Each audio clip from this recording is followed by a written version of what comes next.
Hello everyone, नमस्कार, जय हिंद। This is Prasannajit Das and welcome you all to my YouTube channel as well as my Facebook page. आज का second part of UNO, आज का video second part of UNO. यानी कल हमने पहले वीडियो में देखा था हमने कि यूएनओ कैसे बना, क्यों बना, ऑब्जेक्टिव्स क्या था और कैसे कैसे उनके मेंबरशिप आए, कौन से डेट पे इवेंट हुए और किस प्रकार फाइनली हमें यूएनओ मिला। अभी देखते हैं उसका ऑर्गन्स क्या क्या है। ऑर्गन्स के सबसे पहले हमारा general assembly. General assembly UNO का सबसे बड़ा ऑर्गेनाइजेशन है, सबसे बड़ा एक बड़ी कह सकते हैं टीम है। ये is the super power agency है। जनरल किस प्रकार यूएनओ चलता है, यूएनओ को क्या फॉर्म करना है, किसको ऐड करना है, किसको अगेंस्ट में वोट करना है, सारा कुछ पावर जनरल असेंबली में रहता है। Selection of and election of security secretary general, ये सारा कुछ यहाँ पर होता है। इवन सिक्योरिटी काउंसिल जिसको ज़्यादा पावरफुल माना जाता है वो भी यहीं से क्लियर होता है, बजट भी यहीं बनाते हैं। तो हम देखते हैं इनका ऑब्जेक्टिव क्या, इनका मेन फंक्शन क्या है। General assembly is one of the strongest organs of UNO. UNO का एक स्ट्रॉन्ग ऑर्गन है, सबसे बड़ा स्ट्रॉन्गेस्ट ऑर्गन है। तो सबसे पहले इट डिस्कस इट टू इसका issues relating to the maintenance of peace and security. अभी हाल ही में यूक्रेन वार पे हमने देखा था, बड़ी सी असेंबली है, वहाँ पर ऐसे सेक्रेटरी जनरल बैठते हैं और यहाँ पर सारे मेंबर्स जो हैं नेशंस बैठते हैं। तो वहाँ पर हमारे देश के रिप्रेजेंटेटिव्स वहाँ पर जाते हैं, तो वो अपने देश को रिप्रेजेंट करते हैं। वहाँ पर डिस्कशन होता है, पीस एंड सिक्योरिटी के लिए आइडियाज़ लिया जाता है, किस पर दुनिया में माहौल क्या चल रहा है, सभी अपने अपने देश के प्रॉब्लम्स रिलेटेड सारे वहाँ पर पुट फॉरवर्ड करते हैं। वो मान लीजिए एक पार्लियामेंट है जिसको कहते हैं पार्लियामेंट ऑफ मैन। वहाँ पर सारे बैठते हैं। यहाँ पर मैन का मतलब ये नहीं कि सिर्फ वो होगा मेल, फीमेल भी है वहाँ पर। तो parliament of man general assembly में है। उसके बाद नंबर देखते हैं, number two consider the report of security council. Security council का जो भी रिपोर्ट आएगा वो यहाँ पर डिस्कशन किया जाता है। सिक्योरिटी काउंसिल के कौन कौन से रिपोर्ट्स आएंगे तो उसको आगे हम देखते हैं सिक्योरिटी काउंसिल के बारे में। Number 3, the consider and approve the UN budget. UNO का जो बजट बनेगा, सालाना बजट बनता है, annual budget, that has to be presented in before. जैसे हमारा कोई भी हमारा बजट बनता है तो हमें क्या करना होता है, उसको लोकसभा में प्रेजेंट करना होता है। बाकी कोई भी बिल हम लोग चाहे राज्यसभा में पहले पेश करें या लोकसभा में, लेकिन जो हमारा फाइनेंशियल वो है, बजट है, प्लान है, तो हम लोग पहले लोकसभा में उसको पेश करते हैं और उसी बजट पे डिस्कशन होता है। उसी प्रकार ये हमारा लोकसभा पकड़ लीजिए, जो जनरल असेंबली यूएनओ का लोकसभा मान लीजिए, जहाँ पर सारा बजट वहीं से प्लान प्रपोज्ड एंड फिक्स भी होता है, अप्रूव भी होता है। उसके बाद number 1 to elect. Number 1 secretary general कौन होगा वहीं पर इलेक्ट किया जाता है, क्योंकि वोटिंग के साथ होता है। जजेस of security council, security council का जज कहाँ से आएगा, कौन होगा, क्या होगा, वहीं पर इलेक्ट किया जाता है। उसके बाद non permanent members of security council. Security council में 10 नॉन परमानेंट मेंबर्स होते हैं। ये कौन होंगे, कब होंगे, कितने टेन्यूर के होंगे, कब बदलेंगे, किस प्रकार बदलेंगे, सारा इनका जनरल असेंबली की पावर है। And to admit a new member, अगर कोई नया देश आएगा, ऐड होगा, कैसे होगा, कब होगा, यहाँ पर डिस्कशन किया जाता है। तो आगे देखते हैं अभी सिक्योरिटी काउंसिल। सिक्योरिटी काउंसिल एक executive body of UNO. UNO का एक एग्जीक्यूटिव बॉडी है, बहुत ज़्यादा पावरफुल। ये दुनिया के 5 जो न्यूक्लियर स्टेट्स, पहले तो यही सिर्फ 5 न्यूक्लियर स्टेट्स थे, UK, USA, Russia, France and China. ये हो गया जिन्होंने एनपीटी भी बनवाया था। तो ये एक न्यूक्लियर नेशन स्टेट्स हैं जो दूसरों को न्यूक्लियर बॉम्ब रखने का, बनाने का परमिशन नहीं देते, वो रोकते थे। वो एनपीटी उन्होंने जब डिक्लेयर किया था, जबकि इंडिया ने साइन नहीं किया था। वो नहीं चाहते कि दूसरा कोई न्यूक्लियर नेशन है। क्योंकि वो बोलते हैं कि डिज़ार्मामेंट करना अर्थात डिज़ार्म करना है। तो डिज़ार्म हथियारों को ख़त्म करना है दुनिया से, ताकि पीस रहे, ह्यूमैनिटी रहे। तो खुद के पास न्यूक्लियर बॉम्ब्स रखा हुआ है, न्यूक्लियर वेपन रखा हुआ है, तो वो बोलते हैं कि पीस को रखने के लिए दूसरा नेशन को और ये नहीं देना चाहिए परमिशन, ताकि वो न्यूक्लियर बनाए। जिसके कारण हमने देखा परमाणु मूवी में पूरा क्लियर हुआ हमें कि हमारे पास 1998 में किस प्रकार पोखरण 2 पे फाइनली हमने अपना न्यूक्लियर बम टेस्ट कर लिया। साथ साथ पाकिस्तान ने भी अपना धूमधाम शुरू कर दिया। तो ये सारा अगर आप मूवी देखते हैं तो समझ में आ जाएगा। परमाणु मूवी जो जॉन अब्राहम की है, अगर उसमें आप देखते हैं तो सारा आपको डिटेल्स में मालूम हो जाएगा। वैसे अगर नेट में भी देखेंगे तो मिल जाएगा। तो ये हो गए इनके 5 परमानेंट मेंबर्स, हमें याद रखना होगा। UK, USA, Russia, France, China, ये 5 परमानेंट मेंबर्स हैं। इनके पास एक पावर है जिसको कहते हैं वीटो पावर। वीटो पावर जैसे सिक्योरिटी काउंसिल पे 5 परमानेंट मेंबर्स होते हैं और 10 temporary that non permanent members होते हैं। ये चेंज होता है लेकिन ये फिक्स रहता है। दुनिया के सभी नेशंस जो 193 नेशंस हैं यूएनओ में, अगर जनरल असेंबली में बैठकर किसी एक पर्टिकुलर मुद्दे पर, किसी एक बात पर मान लीजिए सभी ने हाँ कर दिया, एवरीवन एग्रीड, 99.9% सब ने एग्री कर दिया, लेकिन इनमें से जो सिक्योरिटी काउंसिल के परमानेंट मेंबर्स हैं, इनमें से कोई एक भी अगर अपने वीटो पावर को यूज करे, वीटो मैंने against the resolution, veto power is against the decision, against the resolution, अगर बोले तो वो पास नहीं होगा। फॉर एग्जाम्पल इंडिया को यहाँ पर सिक्योरिटी काउंसिल का परमानेंट मेंबर करने का 5 से 6 बनाने का प्रपोजल दिया गया था। Even Russia supported, Russia always supported India, always. तो लेकिन क्या किया, ये भाई साहब ने मना कर दिया, चाइना ने, इसने वीटो पावर यूज करके रोक दिया। तो इससे क्या हुआ, इंडिया चाइना के परमानेंट मेंबर और सिक्योरिटी काउंसिल के परमानेंट मेंबर नहीं हो पाए। ये जो शुरुआत में इंडिया को प्रपोजल दिया गया था तब चाइना नहीं था, चाइना सीन पे नहीं था, परमानेंट मेंबर सिक्योरिटी काउंसिल के इंडिया था। तब हमारे नेहरू जी ने इस प्रपोजल को मना कर दिया क्योंकि वो परमानेंट मेंबर नहीं लेकर उन्होंने क्या किया, चाइना को फॉरवर्ड कर दिया, उन्होंने चाइना को परमानेंट मेंबर के लिए कर दिया, और वही चाइना आज हमें परमानेंट मेंबर होने से रोक रहा है। तो अभी नेहरू जी को डायरेक्ट हम लोग वो भी ब्लेम भी नहीं कर सकते क्योंकि उस समय हमारे, क्योंकि परमानेंट मेंबर यानी कोई फाइनेंशियल वो भी आता है, कुछ रिस्पॉन्सिबिलिटीज़ भी आती है। तो उस समय हमारे देश का जब आज़ादी हुई यार, ये 1945, 46, 47 की बात हो रही है, उस समय फाइनेंशियली हम लोग इतने स्ट्रांग नहीं थे क्योंकि जब आज़ादी हुई और इन नंगो भिखारियों को हमने पैसा भी दिया पाकिस्तान को देश बनाने के लिए, टेबल, कुर्सी, चेयर, बहुत कुछ दिया हम लोगों ने। तो और हमारे पास एक जनरल इलेक्शन का एक बड़ा रिस्पॉन्सिबिलिटी थी, लोगों ने मजाक उड़ाया था हमारे जनरल इलेक्शन को, फिर भी फाइनली हमारा जनरल इलेक्शन हुआ 1951-52 में। हमने देखा हमारा इलेक्शन कैसे हुआ। तो उसको लेकर हमारा लिटरेसी भी 14 से सिर्फ 15% थी तब, जिसके कारण वो फाइनेंशियल बर्डन को बेयर नहीं कर पाए, तो जिसके कारण शायद उन्होंने मना किया होगा, शायद और भी कुछ कारण होगा। तो इनके 2 फंक्शंस जो है सिक्योरिटी काउंसिल के, 2 फंक्शन में मेन फंक्शन हो गया मेंटेन पीस एंड सिक्योरिटी। उसके बाद अगर कोई थ्रेट्स, अगर कोई ऐसे चुनौतियां आए जो पीस और एग्रेशन को शांति भंग करने वाली ऐसी कोई घटना चारों ओर देश में, दुनिया में दिखाई दे, तो यूएनओ और यूएनओ के जो सिक्योरिटी काउंसिल है वो स्टेप लेते हैं उसको दबाने के लिए, क्रश करने के लिए, ताकि इस प्रकार के टेररिस्ट एक्टिविटीज़ और कोई भी जो इंटरनेशनल पीस एंड ट्रैंक्विलिटी को और ब्रदरहुड को हैम्पर करे, उसको आगे ना बढ़ने दे, उसको ख़त्म कर दे। ये हो गया सिक्योरिटी काउंसिल का मेन 2 फंक्शंस। Moving forward, now we have economic and social council.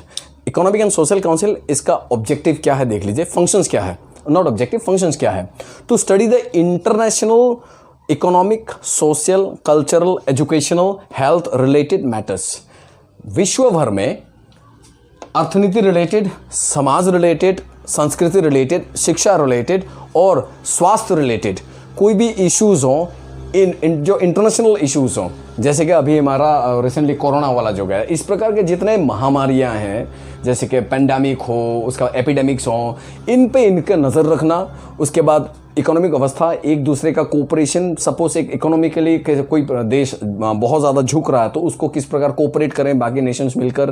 तो सोशल, फिर कल्चरल आदान प्रदान, एक प्रकार के बोल सकते हैं कि सम्मान तभी बढ़ेगा जब एक देश दूसरे देश के कल्चर और संस्कृति, भाषा को सम्मान करना शुरू करें। तो ये इनका मेन एम हो गया। नाम से इकोनॉमिक एंड सोशल काउंसिल, इसी से नाम इनका मालूम पड़ जाता है। आगे देखते हैं, तो coordinate the activities of the specialized agencies of UNO. UNO को जो स्पेशलाइज्ड एजेंसीज हैं जैसे कि हू, ILO, IMF, यूनेस्को, यूनिसेफ, इन लोगों का इनके साथ कोऑर्डिनेट करना, ये इनसे रिलेटेड हैं सारे। तो किस प्रकार आगे बढ़ाना है, एक्सपांड करना है, क्या कहते हैं, पीस एंड ट्रैंक्विलिटी को, ये उनका मेन ऑब्जेक्टिव। तो मूविंग फॉरवर्ड आगे देखते हैं, ट्रस्टीशिप काउंसिल। ये ऑलमोस्ट अभी कह सकते हैं डिफंक्ट हो गया है, लेकिन चल रहा है, ऐसा नहीं कि नहीं है। तो डिफंक्ट जैसे मान लीजिए, क्योंकि ये ट्रस्टीशिप काउंसिल क्या होता है, पहले लाइन तो देखिए, it used to look after the interest of the inhabitants of the trust territories. पहले जो ट्रस्ट टेरिटोरीज था, ऐसा देश जो कि नॉन सेल्फ गवर्निंग टेरिटोरी है, नॉन सेल्फ गवर्निंग टेरिटोरी ऐसी एक टेरिटोरी है, ऐसा एक जगह है, ऐसा एक place you can say which is not which doesn't have the sovereignty, which doesn't have the governing authority. किसी और को गवर्न, कोई और उसको गवर्न करना, कौन गवर्न कर रहा है? ट्रस्टीशिप काउंसिल उसको गवर्न करना। तो ट्रस्टीशिप काउंसिल का काम हो गया वो देश जो नॉन सेल्फ गवर्निंग टेरिटोरीज है, देश तो नहीं बोल सकते, वो टेरिटोरी है, क्योंकि देश होता तो ऑब्वियसली सॉवरेंटी होता, सॉवरेंटी यानी सार्वभौमत्व। जो देश सोवरेन है, सार्वभौमत्व है, तो वो ऑब्वियसली वो दूसरा का इंटरफेरेंस नहीं कभी एक्सेप्ट नहीं कर पाएगा। जैसे India would not allow any external interference और even internal interference in between जब उनका गवर्निंग के बात आई। तो वो जो इनहेबिटेंट्स है उस जगह के जो लोग हैं रहते हैं, तो उनको ट्रस्ट टेरिटोरीज के अंदर में जो रहते हैं, ट्रस्ट टेरिटोरीज यानी non self governing territories are looked after by trusteeship council. तो अभी लास्ट जो ट्रस्टीशिप काउंसिल का पावर किस पर था? एक पुलाव नाम का एक नेशन है जो वेस्ट पैसिफिक नेशन है, वेस्ट पैसिफिक ओशन के वेस्टर्न साइड पे, अगर यानी हम देखें तो नॉर्थ अटलांटिक ओशन के बाद हमारा ऊपर आ गया नॉर्थ अमेरिका, साउथ अमेरिका के इस साइड वाला, इस साइड पे एक आर्किपेलागो है। आर्किपेलागो यानी you can say group of islands को आर्किपेलागो कहते हैं। वहां पर एक छोटा सा जगह है जिसको पलाव कहते हैं, उसने अपना इंडिपेंडेंस गेन कर लिया, now it is an independent nation. तो जैसे उसको independence, it was the last nation which was the trust territory के under, which was under the trust territory, ये आखिरी नेशन था। तो इसको जब इंडिपेंडेंस मिल गया तो अभी ट्रस्ट का इंपॉर्टेंस, इंटरनेशनल ट्रस्टीशिप काउंसिल का इंपॉर्टेंस धीरे धीरे लॉस हो रहा है। तो whereas it is the part, तो it is the part of the organ of the important organ of the UNO. Moving forward now we can see international code of justice ICJ। ये मान लीजिए जैसे India का हमारा session court है, district court है, high court है, supreme court है, तो दुनिया के लिए क्या है? ये इंडिया के, तो दुनिया के लिए क्या? दुनिया के लिए मान लीजिए ये ICJ, international court of justice, principal judicial organ of UNO और of the world. Principal judicial organ, ये सीट कहाँ पर होता है? ये भी बैठक इसकी कहाँ पर होती है? देखिए, seat of ICJ that is international court of justice एक जगह पर जिसका नाम है पीस पैलेस ऑफ इन हैग। ये नाम याद रखिए, पीस पैलेस इन हैग, जहाँ पर ICJ का मीटिंग या फिर सीटिंग होती है, जहाँ पर उसकी सुनवाई होती है। यू कैन से हमारे जैसे गांव पंचायत है, जैसे वहाँ पर सरपंच लोग बैठकर विचार करते हैं एक पर्टिकुलर जगह पर, पेड़ के ऊपर तो बैठते नहीं है, तो इसी प्रकार ICJ का जो सीट है वहाँ पर होता है पीस पैलेस इन हैग। ये नीदरलैंड्स पे है, नीदरलैंड्स पे ये होती है। तो उसमें क्या होता है, जो जनरल असेंबली है 15 जजेस को इलेक्ट करते हैं जनरल असेंबली, क्योंकि जनरल असेंबली में दुनिया के सारे रिप्रेजेंटेटिव्स वहीं पर बैठते हैं। जनरल असेंबली में मैंने कहा जैसे कि लोकसभा है तो सारे जो मेंबर्स हैं वहाँ पर बैठेंगे। तो elected for the period of 9 years, 9 साल के लिए ये इसको वो किया जाता है, इलेक्ट किया जाता है, और 9 साल तक वो उसका देख रेख करेंगे या फिर जो भी केसेस है। तो भी इनका फंक्शन क्या है, क्या करते हैं ये 15 जज? ये करते हैं settle the dispute of member states. अगर मेंबर स्टेट जो 193 मेंबर स्टेट्स हैं, इनमें इनके बीच में अगर कोई डिस्प्यूट्स हैं, कोई प्रॉब्लम्स चल रहा है, तो इनको सेटल करना इनका काम है। कोई भी इशू होता है तो हम वहाँ पर जाकर, पहले हम सपोज कश्मीर का पाकिस्तान के साथ कोई प्रॉब्लम हो रहा है तो हम पाकिस्तान को जाकर अटैक नहीं करेंगे, हम जाएंगे यहाँ पर पीसफुल तरीके से। जब बात वहाँ पर कंट्रोल ना होता तो जैसे पाकिस्तान करता रहता हम भी जवाब देते रहते हैं। इसी प्रकार आगे देखिए, तो advice the general assembly and security council, कितना खतरनाक काम है। General assembly and security council, दो जलते हुए आग को एडवाइस करना लीगल इश्यूज पे, क्योंकि जैसे कि हमारा देश चलाएगा तो कौन? Prime minister. लेकिन prime minister is an elected member और इलेक्टेड पर्सन, ये लोगों के वोट के द्वारा आता है। तो इनमें कोई इस प्रकार के कोई जैसे IAS क्लियर करके जाना या फिर कोई एग्जामिनेशन, कॉम्पिटिटिव एग्जामिनेशन क्लियर करने से यहाँ बैठेगा, ऐसा तो नहीं है। ये आम आदमी भी हो सकता है, इसका कोई हम लोग क्या कहते हैं, फिक्स्ड एक क्वालिफिकेशन भी नहीं होना चाहिए, ऐसा भी ज़रूरी नहीं है। तो क्या होता है, ये देश को चलाने में इनमें लीडरशिप क्वालिटी होती है, देश को कैसे चलाना है, पॉलिटिक्स, क्योंकि पॉलिटिकल पार्टी में है। लेकिन ये जो IAS है, जो हमारा जो ब्यूरोक्रेट्स हैं, ब्यूरोक्रेट्स कोई इलेक्टेड मेंबर्स नहीं है, ये एग्जाम देकर पास होकर हमारे IAS एंड IPS ऑफिसर्स होते हैं जो सिविल सर्विस एग्जामिनेशन को क्रैक करके जाते हैं। तो जो सिविल सर्विस एग्जामिनेशन को क्रैक करते हैं, ऑब्वियसली फॉर एग्जांपल हमारा S जयशंकर, वो किस प्रकार वो पढ़े, IAS थे, ऑफिसर थे वो पहले, तो उनके बातों में, उनके टेक्निक पर, उनके फॉरेन पॉलिसी में, उनके डीलिंग में हम कोई शक नहीं कर सकते how he is blessed with this कूटनीतिक शक्ति। सो दीज आर द मान लीजिए कोई प्लान करना है, अगर हमें बजट भी बनाना है, तो बजट फाइनेंस मिनिस्टर नहीं बनाएगा। फाइनेंस मिनिस्टर के साथ जो IAS काम कर रहे हैं, जो उनके जो हमारे अधिकारी ब्यूरोक्रेट्स हैं, सिविल सर्वेंट्स हैं, वो लोग प्लान करेंगे, वो बनाएंगे, नेता के साथ दिखाएंगे, ये सारा प्लान करेंगे। तो प्लान करने के बाद समझेंगे, डिस्कशन होगा, मीटिंग होगी, उसके बाद जाके उसको लोकसभा में प्रेजेंट किया जाता है। उसी प्रकार तो जनरल असेंबली और security council, big powers, big मैथा, लेकिन इनको चलाने के लिए तो कानून चाहिए, लॉस चाहिए। तो लॉ कहाँ पर है? जज अगर सिक्योरिटी काउंसिल यानी court of justice, international court of justice, दुनिया का सबसे बड़ा कोर्ट में जो जज बना है, तो ओबियसली भाई साहब बहुत ज़्यादा पढ़े लिखे होंगे और इंटेलेक्चुअली बहुत ज़्यादा समझदार होंगे। तो they suggest and give advice to this member, to this people, so that the right decision can be taken.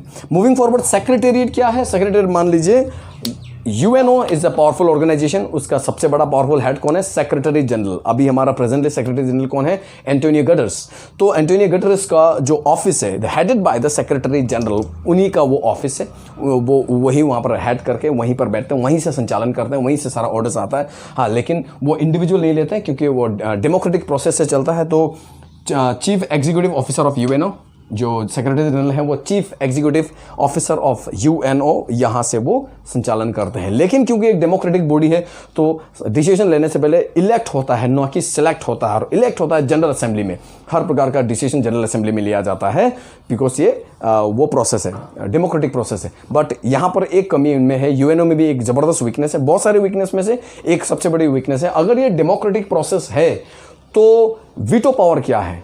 Democracy का मतलब क्या? Go with the majority. 99% लोग भी अगर सपोर्ट करें और उसमें से एक परमानेंट मेंबर्स आकर बोले कि I am against this proposal and ordinance और द ऑर्डर और द इशू और whatever, then what happens? The entire proposal being gets rejected. So it shows that democratization of UNO is still required. UNO is not democratically run, because democracy does not mean 99 in one side and 1 in one side. So that is simply we can understand that there is no democratic process. Democratic process में क्या होता है? We understand majority के साथ है, तो still time is required to change, क्योंकि society and the world is a dynamic process. तो डायनामिज्म आता रहेगा, धीरे धीरे बदलता जाएगा, शायद आगे उम्मीद कर सकते हैं कि चेंज हो। So moving forward, the last part हम देखते हैं, जो स्पेशलाइज्ड और स्पेशल एजेंसीज हैं, स्पेशल एजेंसीज ऑफ UNO। हमने ऑर्गन्स ऑफ UNO देखा, उनका काम देखा, उनका फंक्शंस देखा, वो क्या है हमने समझा। अभी हमको समझना है जो स्पेशल एजेंसीज हैं वो क्या करते हैं। सबसे पहले ILO इंटरनेशनल लेबर ऑर्गेनाइजेशन, जो जेनेवा में इसका हेडक्वार्टर है, स्विट्जरलैंड पे। तो हमें याद रखने के लिए देखिए आप यहाँ पर Geneva Switzerland, Geneva Switzerland, Geneva Switzerland, Geneva Switzerland. एक है ILO, उसके बाद फिर आ गया WHO, उसके बाद ये भी आप WHO की तरफ कर सकते हैं, खाली उल्टा देखिए MWMONITU, ये सारे एक ही जगह पर है, हेडक्वार्टर जेनेवा स्विट्जरलैंड। तो याद रखने के लिए चारों को एक साथ लिखकर भी हम याद रख सकते हैं। फिर आया food and agriculture organisation. Food and agriculture organisation Rome में है, इटली में है, इटली में उसका हेडक्वार्टर है। फिर आया UNESCO, United Nations Educational Scientific and Cultural Organization. इसका फुल फॉर्म आप कहीं पर भी देख सकते हैं, इंटरनेट में भी देख सकते हैं। तो इसका कैपिटल हो गया पेरिस, फ्रांस में है। फिर वर्ल्ड हेल्थ ऑर्गेनाइजेशन, रिसेंटली हमने देखा है कोरोना के दौरान कितना ज़्यादा इफेक्टिव है, इन लोगों ने हमें जो पेंडेमिक के बारे में बताया। सो ये हो गया WHO, जेनेवा स्विट्जरलैंड। WHO भी ILO लेबर ऑर्गेनाइजेशन और हेल्थ ऑर्गेनाइजेशन दोनों जेनेवा में है। लेबर और हेल्थ जेनेवा में है। कैसे याद रखें?